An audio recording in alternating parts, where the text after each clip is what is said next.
Хөршийчийн хүүхдүүд 10 цагаас хойш дээрээс гүйлдээд эсвэл бол 10 цагаас хойш яг унтах гэхээр хөршчин ямар нэгэн засвар хийгээд таан нүдээд иймэрхүү чимээ гаргаад та нарт ингээд төвхтэй санагддаг бол та нар харин ч азтай хүмүүс ээ. Учир нь гэвэл та нарын хинэнч ийм хөрштэй хизэж байж үзээгүй.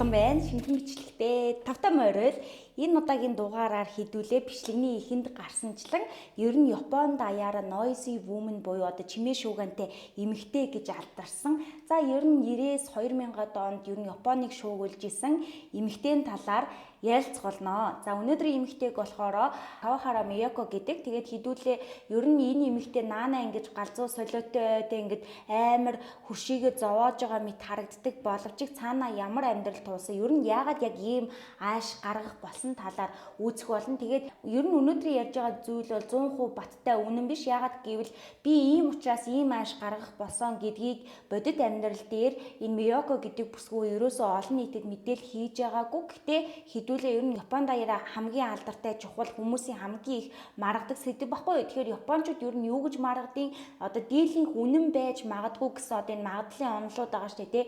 Тэгээ хамгийн бодиттой үнэн дойртгүйц тэр магадлалуудыг нь ярилцсан. Тэгээ та нарт ч гэсэн аль нь илүү үнэнд дөхөөц байгаа нэр ингэсэн учраас ингэсэн болоодаа гэдэг бодол санаа төрж байгаа. Тэр талаар хэдүүлээ ингээд хамтдаа хуваалцаад ярьцгаая. Миякогийн хөршин болохоор Сатогийн гэр бүл буюу Сато гэдэг эмэгтэй байдаг байгаа.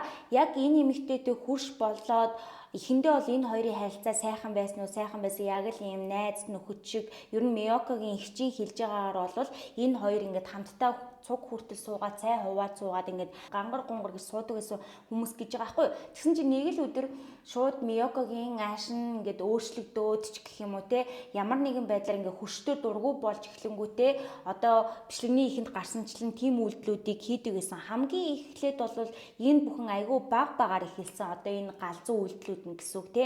Эхлээд одоо Саторо буюу хөрш рүүгээ өдөрт бараг 45-аас 70 хэдэн удаа ингээд пранк дуудлага хийдэг. Ингээд уцаа автлан заалганд ингээд авангуут нь юу ч хийдэггүй ч юм уу те. Тэгсэн чинь Японд болохоор ингээд хин нэгэн рүү пранк кол хийгээд одоо ингээд залгаад хэрвээ юу ч ярихгүй байх юм бол тэрийг сүрдүүлэх гэж үздэг юм байна л да. Тэгэхээр энэ Сатогийн хувьд бол энэ Мияко түүнийг сүрдүүлж байгаа нэг хэлбэр гэж үзэж байгаа. Тэгээд энэ нь жоохон юм хүндэтгэлгүй үйлдэл байгаад байгаа байхгүй юу. За тэрнээс гадна ингээд ямар ч шалтгаангүйгээр очиод хөршийнхээ үүдийг гүшгэлдэг эсвэл хөршийн гадаа машина тавингуудаа хамгийн багтаа ингээд 30 минут сигналаа дарж зогсдог гэж байгаа байхгүй юу.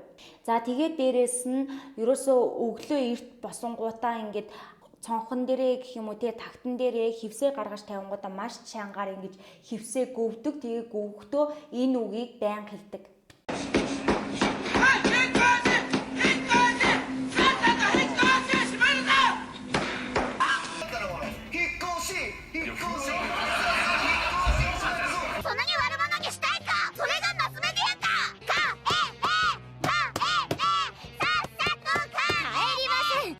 Тэгээ энэ үгийг байнга хэлдэг. Тэгээ эн чинь Японы сэдэв болцсон учраас яг 2000-ад оны үед болохоор энэ Мияког Японд даяараа ер нь бол DJ Мияко гэж хочилдог байсан. Учир нь гэх юм бол яг саяны орилоод байгаа энэ үг нь болохоор ингээд яг DJ-нэр ашиглаад ингээд битэндээ ашигладаг ч юм уу ингээд баар мааранд хүртэл энэ хөгжим явдаг байсан гэсэн. Тэгэхээр ер нь бол бас нэг чиглэлээр ингээд алдартай болохоос өөр аргагүй болсон нэг үйлдэл нь энэ байна.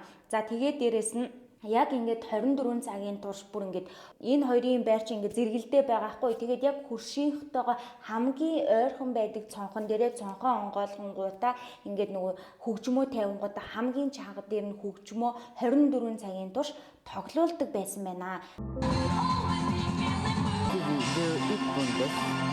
毎日がこうです。深夜39度3D の音です。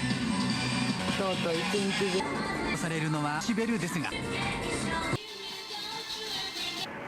その爆音は深夜になっても鳴り止むことはない。警察の警告ももちろん無視。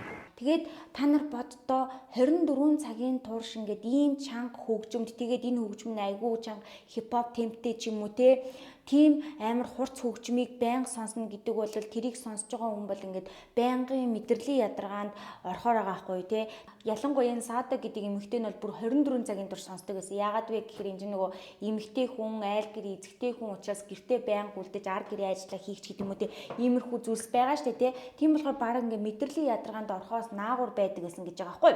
Тэгээд энэ Садагийн хөрш нь болохоор би 1996 оны 9 сарын 7-ны өдрийг хизээж мартахгүй гэж хэлсэн. Яагаад вэ гэхээр яг энэ өдрөөс эхлээд Миёко бүр 24 цагийн турш хөршийнхөө хажууд энэ хөгжмийг чангаар тоглуулж эхэлсэн гэж байгаа байхгүй юу. Тэгээд хамгийн аимшигтай нь бараг 10 жил энэ хөгжмийг сонссон.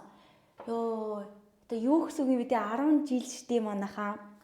Ер нь бол ингээд хөршин энэ бүх үйлдэлийг зүгээр л төвчээд суугаад байна гэж байхгүй штэ мэдээч хэрэг цагдаад бол хандна нийтдээ ер нь бол 2-3 удаа цагдаад хандж исэн байлээ. Гэхдээ 2 удаа ер нь бол Миёко ингээд шүүхийн байгууллагаас сануулгыг авч яар шийтгэл хүлээж исэн. За хамгийн ихнийх нь гэх юм бол 1999 онд хөршин Миёког шүүхэд өгөөд тэгээд 600 мянган йений хохирлыг шүүхээс тогтоосон байна. Тэгээд ер нь бол ингээд хорих ял малаар ерөөсө шийдэж байгаагүй энэ хохирлоо төлсөн. Гэхдээ хэдий шүүхэд дуудагдсан ч гэлээдээ Миёко гаргаж ирсэн үйлдэлүүдийг үргэлжлүүлэн гаргасаар байсан. За ингээд 2000 онд буюу энэ одоо нөгөө хамгийн ихний шүүхэд хандахдаа яагаад шүүх бас ингээд Миёкод одоо ял шитгэл ч юм уу те ингээд хорих ял мал ерөөсөө өгөөгүй вэ гэхээр Саатад ингээ ямар нэгэн баримт байгаагүй зүгээр л энэ өдөр болгон тэгдэг өдөр болгон ийм чимээ гаргадаг гэж ингээ ярианаас өөр үг байгаагүй мэн л да. Тийм болохоор хөршин нь штэ энэ бүгдээс одоо урьдчилан сэргийлээд гэрийнхэн гадаа юм бүхэл бүтэн 3 камер суйрлуулсан гэж байгаа байхгүй 24 цагийн турш ажилладаг. За зөвхөн камер суйрлуулахаас гадна бас хаалга энтрээ солих ер нь бол энэ бүгдийг намжаах арай би амар тайван байх юу л байж болох тэр бүгдийг хөршин туршиж үзсэн. Ингэхдээ нийтдээ 10 сая йенийг зарцуулсан байна. За ингээд өөрөөр хэлбэл ингээд камер суйрлуулж чийна гэдэг чинь чиний хийж байгаа бүх үйлдэлүүд чинь ер нь бол баримттай болж ин гэсэн үг шүү дээ тий. Ер нь ингээд 2000 он хүртэл энэ Миёкогийн хийсэн ер нь эдгээр хийж байгаа бүх үйлдэлүүдэд нь нийтдээ Садагийн хувьд 22 тэмдэглэлийн нэвтэр байгаа. Одоо юу гэдэг тэдэн цаг таалгнагдсан, тэдэн цаг тэгсэн ч гэдэг юм уу тий. Энэ бүх баримт нь 22 тэмдэглэлийн нэвтрийг дүүргэж байгаа. Тэгээ бүр дээрээс нөгөө камерын бичлэгүүд чинь ингээд мөнхийн хураагдал агаад байгаа шүү дээ өдрөө болгоноороо. Тэнгүүд хамгийн багадаа л бүр 100 ширхэг ийм диск байгаа гэж байгаа байхгүй тэр бүх камерын бичлэгийг хураасан. Тэгээд энэ бүх баримтыг нь нотлох баримт болгоод энэ хэн болвол шүүхэд өгчээсэн энэ хөршин шүүхэд хандсан байна. За 2 дахь удаагаадаа шүүхэд хандсан үе буюу 2000 онд Миёког хөршин дахиад шүүхэд өгсөн байна. Энэ үедээ нөгөө гадна байрлуулсан камерын бичлэгээ өгч хуваалцсан байгаа. Тэгээд яг энэ баримттай болсон үеэс нь эхлээ шүүх түнд одоо 46 хоногийн хорих ял тэгээд дээрэс нь 100 мянган йений торгуулийг ноогдуулсан байна. Тэгээ энэ удаагийн шүүхэд хандлтаар бол хөршин ядаж ингээд чанга дуу чимээг 46 хоногийн турш сонсохгүй байсан, чих амар байсан. Гэхдээ Миёко одоо шоронгоос гарч ирээд бол мэдээж хэрэг тухайн хөгжмөө буцааж тоглуулж эхэлсэн байна. Гаргадаг үйлдэлүүдээ ерөөсөө зогсоогоогүй. 3 дахь удаага буюу 2005 оны 4 сард хөршин түүний дахиад шүүхэд дуудсан бөгөөд энэ удаад нөгөө баримт нь илүү зузаарсан. Тэгээд өмнөх гарсан туршлагаас мэдээж хэрэг Садагийн цуглуулж байгаа баримт бол арай илүү байгаа штэ тий. Энэ бичлэг маань манайхан спонсортой штэ. Тэгээд ёо наа чиг юм туршлагагүй YouTube бичлэг хүн хийдэг хүн байдаг болов манайхаа. Энэ араа. Сирма. Тэгээ би сирмад яагаад дуртай вэ гэдэг шалтгааныг хэлье заяа. Би өөр маш өндөр хоолны аппетиттай хүн. Тэгээ дээрэс нь ингээд нөгөө ерөөсө дэглэм барьж чаддгүй төрлийн хүн байхгүй юу. Тэгсэн чинь ингээд ер нь ингэдэг тэгээ дэглэм барьж явах нэг амттай юм уумаар бүр газтай юм уумаар хүртэл ингээд санагдаад эсвэл жуус уумаар ч юм уу ямар ч лээс ингээд дэглэмээ алах гад идэг те. Тэнгүүд манаас сирма тэр бүх асуудлыг шийдчихсэн. Энэ болохоор Туркийн алдартай аршаан байхгүй юу. Гэтэ хамгийн гол нь жимсний амттай аршаан. Одоо би та нартай айгуу гоё сонсуулъя.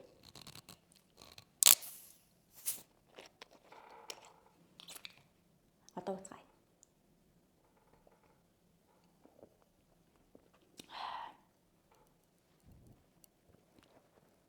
жимсний амттай. Тэгээд ямар нэгэн нэмэлт сахаргүй бүр заяо.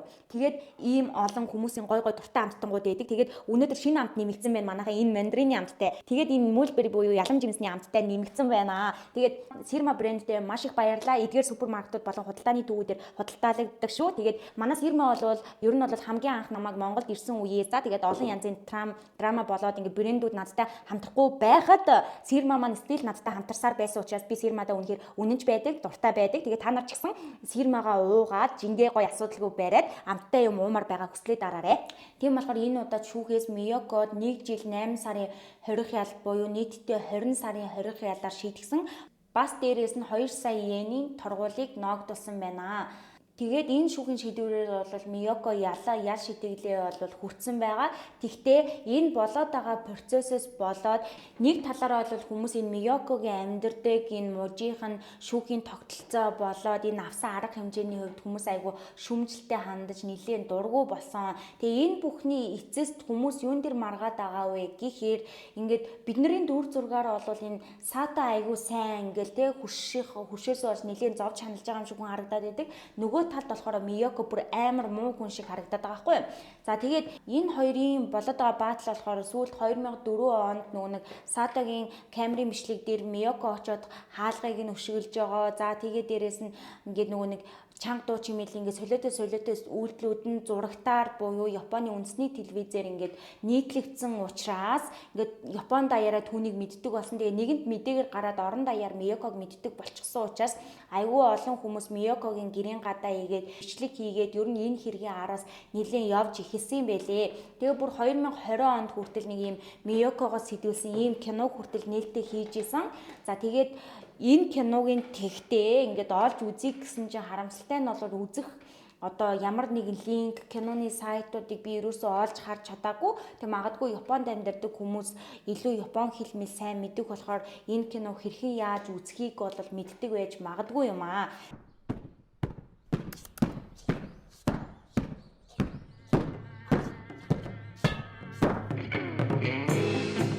どうも、隣のおばちゃんです。あの人たちとは絶対に口聞いちゃダメ。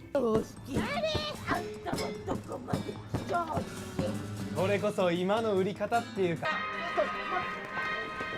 自分しか見えてないでしょずっといい加減にやめてもらえませんか。非常識なのはあんたなの。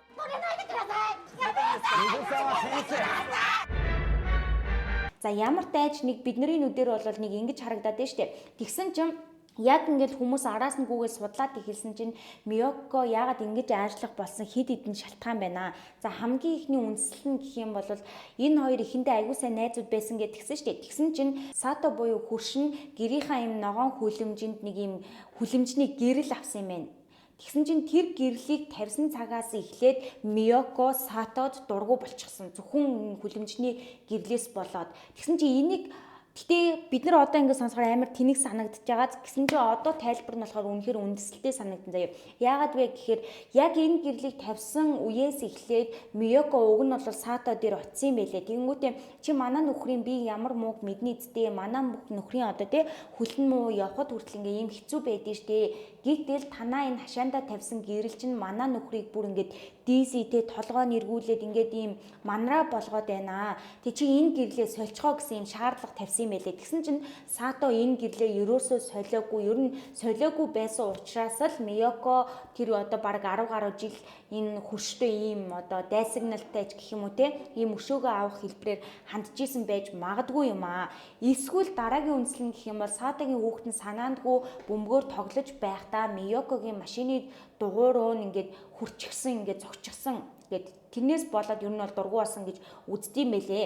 Гэхдээ энийг үндэслэхгүйг нь бодоход байж тээ нэг удаа ингэсэн Сато ингээ Миёког гадаа гудамжинд нөгөө хөрштөөгөө муудалцж яхахыг харсан юм байна.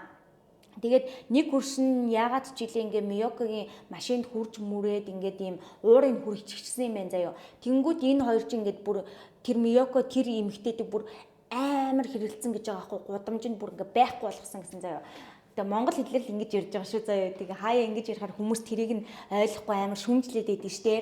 Тэгээд ер нь ингээ байхгүй болтол нь хэрэлцэн гэсэн. Тэгээ бүр энэ хэрэлцснээс үүдээ тэр хөрш нь бүр ингээд нүүж явахтаа хүртэл тулсан гэж байгаа байхгүй. Тэгээ ийм амар хэрэлцэн. Тэгээ энийг нь саатаа харж байсан.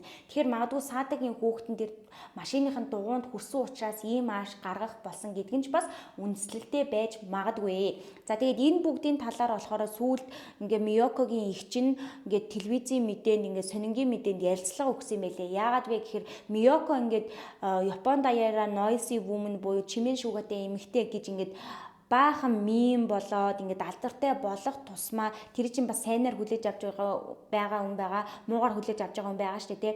Тэгсэн чинь нөгөө саад Миёкогийн эгчийнх нь хүүхдүүдэд Миёкогоос үүдэлтэй айгүй юм сөрөг хандлага ирсэн гинэ. Танай эгч чинь юм тийм гээд баг бүүлийн шахуу нэг иймэрхүү хандлага илэрсэн учраас эгч нь ингээд тайлбар хийж байгаа байхгүй.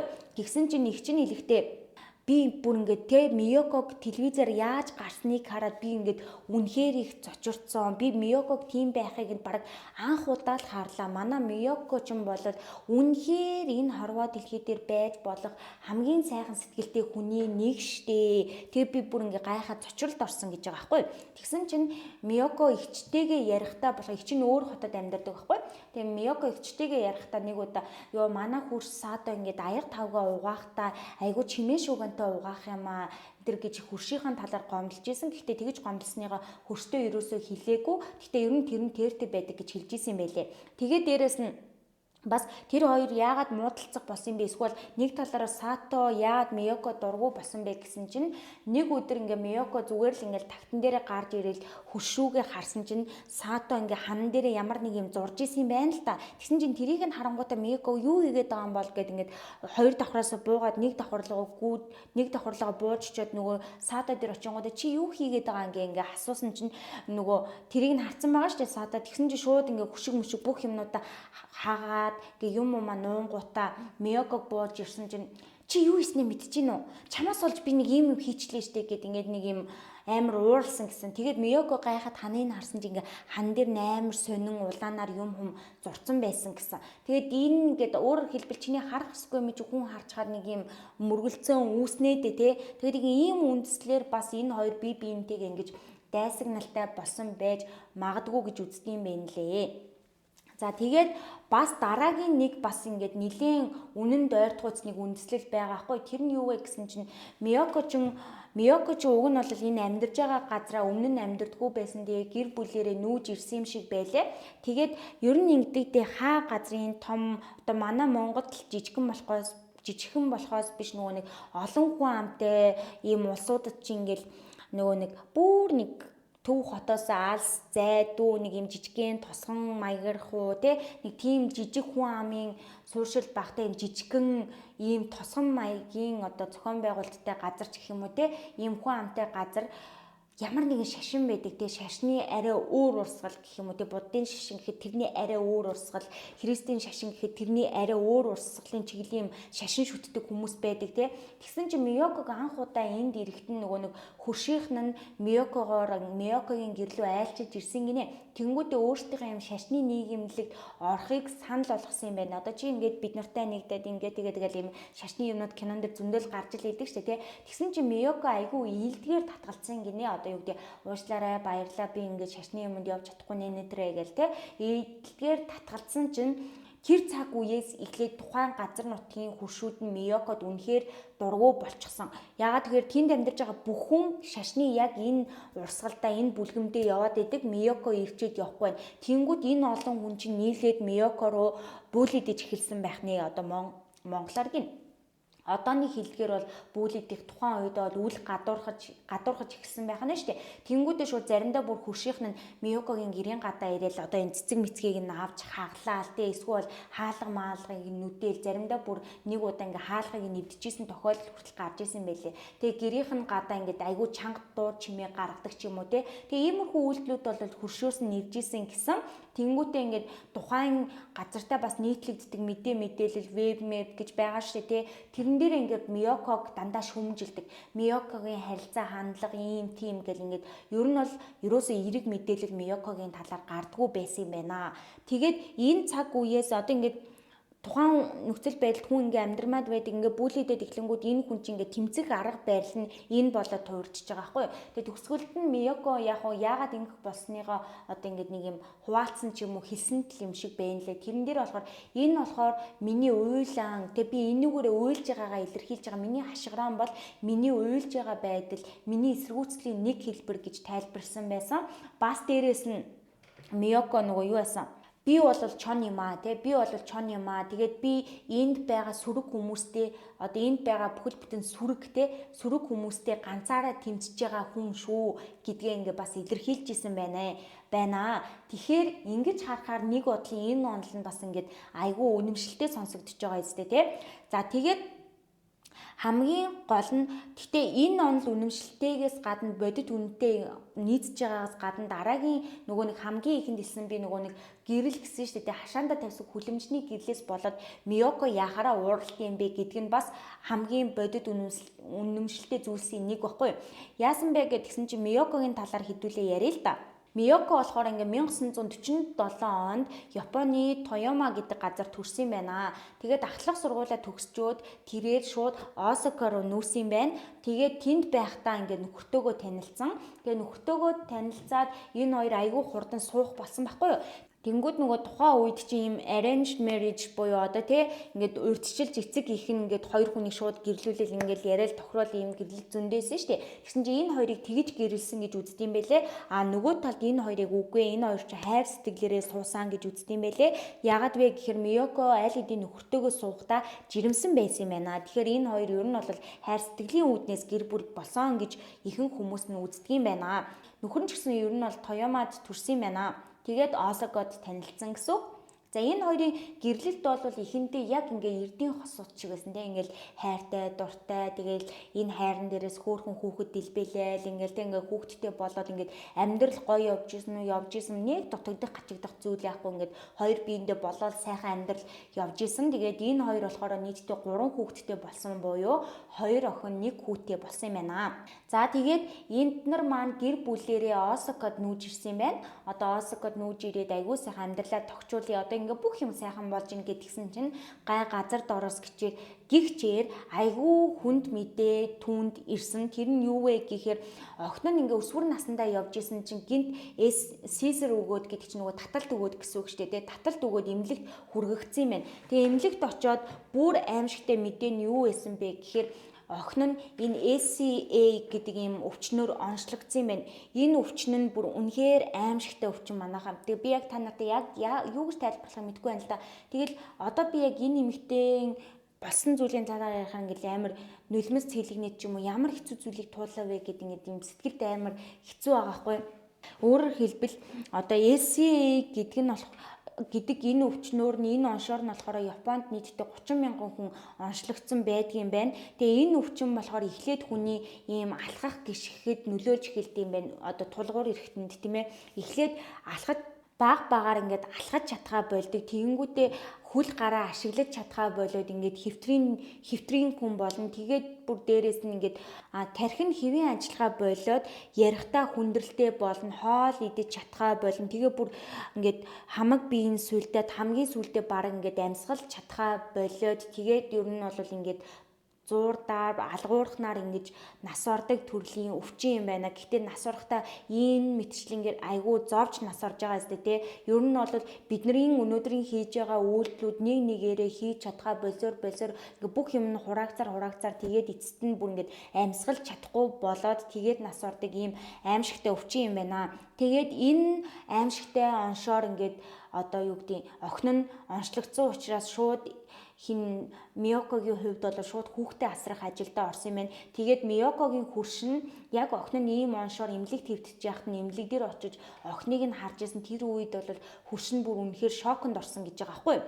Тэгээд дээрээс нь тэр гэрчийн мэдүүлэг өгөөд байгаа хөршин ч гэсэндээ нөхрийг нь нэг удаа ингээд гэрлүүгээ хэрхэн яаж алхаж орохыг нь хараад бүр ингээд сэтгэл нь амар өвдсөн гэж байгаа байхгүй юу. Тэгээд хамгийн аимшигтай нь муу мэдээ ерөөсө дуусаагүй заяа. Яг ингээл охин нь ийм онцтойг мэдээл охиноо асраа байжсэн чинь удаах охин нь бас энэ оншоор онцлогдсон байж таарж байгаа. Тэгээд бүр болоогүй хүүхдэн ч гэсэн нөгөө ганц хүн ч гэсэн ийм онцтой болж таарсан. Тэгээ энэ юу болоод байна яагаад байна гэдгсэн чинь нөхөр нь ийм онштой байж таарсан. Өөрөөр хэлбэл нөхөр нь удамшлын энэ өвчнөд болж таарсан байгаа хгүй. Тэгээ нөхрөөс нь удамшаад 3 хүүхэд нь гуруулаа энэ өвчнөөр өвчлсөн гэсэн үг. Тэгээд 2 охин нь энэ өвчнөөр ингээд дараалаад нас орсон байлээ шүү. Тэгэнгүүтээ Аз болж гэх юм уу те гээд хүүхэд нь гээд ямар ч лсэн амьдрах зааталтай байсан юм байна. Энэ чигээр ингэж амьдрч болох гээд те. Гэтэ хүүн нас орсон жинхэнэ нөхөр нас орсон эсрэг мэдээлэл нь бол ингэж одоогоор байхгүй. Тэгээд тэр хөршин нөхрийг нь яаж явахыг харсан гэж бодохоор бүр амар байгаас те алхаж чадахгүй ингээд нэг юм мөлхөөд ч юм уу ямар ч лээс ингээд нэг юм эвгүй үдгсэн байгаа шүү дээ. Тэрийг нь хараад бүр ингээд сэтгэл өвдсөн гэж байгаа байхгүй. Тийм болохоор магадгүй тэр хүлэмжин тавьсан гэрлэн нэрэл одоо нөхрийнх нь тэр биеийн байдалд муугаар нөлөөлсөн байж магадгүй. Тэгээд биеийнх нь байдал ингээд муугаар нөлөөлөд ямар ч тийм өвчнийг нь хүнд хэцүү болгосон дэ бид нар мэдгүй ямар ч лээс нь тийм амар хэцүү байсан учраас Миёко тэр хөрштөө тийм одоо аашиг эдгээр үйлдэлүүдийг гаргасан байхаа гэж үзэж байгаа. Тэгээд Миёкогийн энэ хадам ээж штэ нөхрийнх нь ээж нь Миёког ингээд харах болгондоо сэтгэл нь өвддөг гэж байгаа байхгүй тий. Яагаад гэвэл тэр чинь хөрхи их л хүн болсон хойно тэгэл өстой би л өөрөө хүүгээ ингэдэг байж тэгдэг байж л гэж бодож байгаа штэ. Яах гэж энэ нэг сайхан эмэгтэй амьдралыг ингэж нурааваач гэдэг юм уу тий. Тэгээ иймэрхүү зүйлүүдийг бодсон баг. Гэхдээ Миёко хизээж энэ амьдралдаа нэг ч удаа гомдлож байгаагүй гэсэн энэ хадам ээж нь хэлж байгаа байхгүй. Ерөөсөө гомдлоогүй байнгын тийм ер нь ийм сэтгэл өөдрөг ийм одоо нэрэл ихчийн хэлснээр айгүй сайхан сэтгэлтэй эмэгтэй гэж байгаа байхгүй. Тэгээд бүр дээрээс нь энэ хичээл сэтгэлтэй нь бол ер нь харагдаж байгаа. Яагаад вэ гэхээр Миёког ч ингээд ер нь 3-4 удаа хөршөөс нь ингээд шүүхэд дуудчихж байгаа шүү дээ. Тэгээ эхний удаа очихдоо л Миёко нөгөө шүүхтэр анх удаа өөрийгөө төлөөлөх өнөөдөр миний хэл яачаа вэ те. Өөрийгөө төлөөлүүлэх өмгөөлөгч авсан юм байлээ. Тэгээ тэрнээс хойш ер нь өмгөөлөгчийн төлбөр чинь үнэтэй штэ тий. Тэнгүүд шүүхтэр би өөрийгөө юу гэж өмгөөлөх вэ? Ямар бичиг баримтыг цуглуулсан байх ёстой, ямар тайлбар өгөх ёстой гэд нөгөө өмгөөлөгчийн хийдэг, шүүхийн процессын явцад хийдэг бүх үйлдэлүүдийг энэ эмэгтэй өөрөө бие дааж хийгээд ингээ бараг мэрэгжлийн тий өөрийгөө өмгөөлөх хэмжээнд хүртэл болсон гэж байгаа байхгүй юу? Бас дээрээс нь хөршин нэг гомдол гарахтаа ингэж хэлсэн Миёког Миёко манай хаалгыг эвдсэн гэдгсэн юм байна л да. Тэгсэн чинь камерын бичлэг дээр нөгөө хаалга өшгөлж байгаа бичлгүүдийг нь харсан чинь Миёко юм тавчтай гэрийн углааштай байгаад байгаа байхгүй юу. Тэгэнгүүт хөршийнх нь хаалга болохоор төмөр нэг жоохон битээ хаалга байгаад байгаа. Тэгсэн чинь шүүх бас хөөхөн ингээд нөгөө юу яаж үзэж байгаа байхгүй бас ингээл те логиктой сэтгэж байгаа байхгүй тэр төмөр хаалгыг хэрвээ эвдэхийн тулд хүн ингээд өшгөлсөн гэрийн шаахатагаа ингээд өшгөлсөн байх юм бол ямар ч л байсан хаалга эвдэрсэн бол тухайн хүний хүлчгсэн хугараад бүр ингээд алхаж чадахгүй байх юм гэмтэл учирсан байх ёстой. Гэтэл Миёкод ерөөсөө тийм гэмтэл алга тэгээ дээрээс нь энэ дэр углааштай байна. Тийм болохоор энэ Миёког хаалга эвдэлсэн гэх үндэслэл алга гэж үзэж байгаа.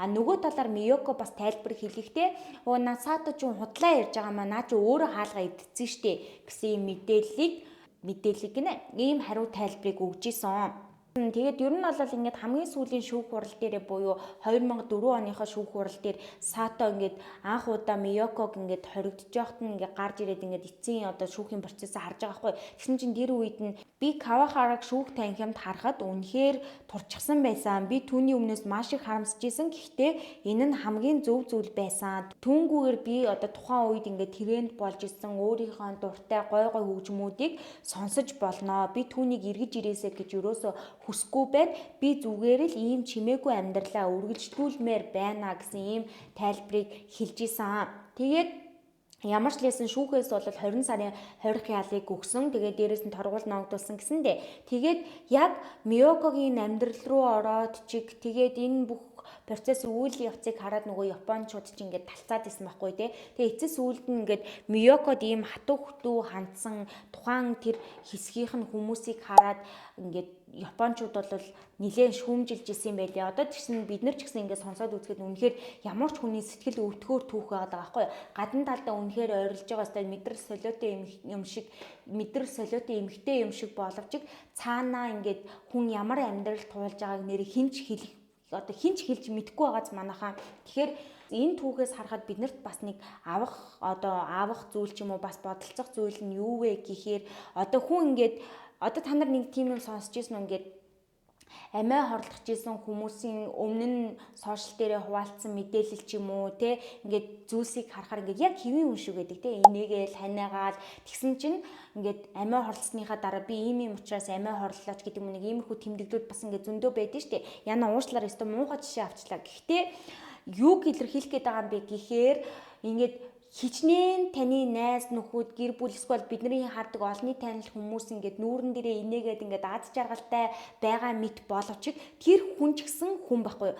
Бурхнаас юусоо биднэрт энэ амьдралд чиний амьдрал ийм шүү, энэ амьдрал тийм шүү гэдэг ингээд бүх юм заавартайгаа ирдгүү бид нар бүгдээрээ анх удаа амьдарч үзэж байгаа учраас заримдаа бид нар алдаа гаргадаг те заримдаа бид нар ингээд одоо юу гэдэг мэдхгүйгээсээ шалтгаалаад зовох зүйлч байна, жаргах зүйлч байна тийм үү. Тэгээд хүн болгон ямар нэгэн байдлаар хүнд хэцүү зүйлийг амьдрал дээр ингэж даван туулж идэг учраас та нар маань зүгээр л энэ угаасаа сайхан амьдарч байгаа, энэ угаасаа л ийм байгаа. Эсвэл энэ муу өстой гэдэг ч юм уу те ямар нэгэн байдлаар хүнийг зүгээр гаднаас нь хараад хизээж битгий дүгнэрээ бас хиндэж битгий хатуу хандж байгаарэ бид нар бүгдээ анх удаа амьдарч байгаа тэгээд тэр хүн ямар амьдрал туулаад ямар хэцүү зүйлийг даван туулж байгааг бид нар бүгдээ мэдэхгүй учраас нэг нэгэндээ маш хайртай байгаарэ тэгээд айл болох та эерэг зүйлийг түгээжиж таны хүрээлэл чи эерэг зүйлийг түгээдэг хүмүүс байна. Тэгээ танаа бас хараад үлгэр жишээ авдаг хүмүүс зөндөө байгаа шүү дээ. Хүүхэд дүүд байна, дүүнэр байна, гэр бүлийнхэн байна гэж танаас яг үлгэр жишээ авдаг хүмүүс зөндөө байдаг учраас бид нар өөрсдөө бас айгүй гоё эерэг байгаад нэг нэгэндээ ингээ гоё зөөлөн хандах юм бол бас ингээ тухайн хүнд магадгүй сэтгэлийн дэм болж магадгүй маа. За тэгээд энэ түүхийг маш их хуваалцахыг хүссэн. Тэгээд энэ түүх болохоор ингээд маш олон ингээд мэдээллүүд нь түгээмэл байдаггүй. Тэгээд би YouTube дээр хайсан чинь нэг 2-3 сувагт орсон байсан. Гэхдээ хамгийн эхлэл суваг нь бол нэг ийм англи хэлтэй суваг дээр одоо орсон байсан мэдээлэл нь хэрвээ та нараа англиар нь бичлэгийг нь үзэх хүсэх юм бол энэ суваг руу орж бас үзэж болно. За тэгээд бичлэгээ дуустал нь үзсэн хүмүүс мэдж байгаа те угаасаа бичлэг дуустдаг хүмүүс мэддэг лайка дараад эрсээ бүртгүүлээрэ тэгээд та нар маань дараагийн бичлэгээр уулзтлаа түр баяртай subscribe дарахаа мартваа. Come and fly away with me. Come and fly away with me.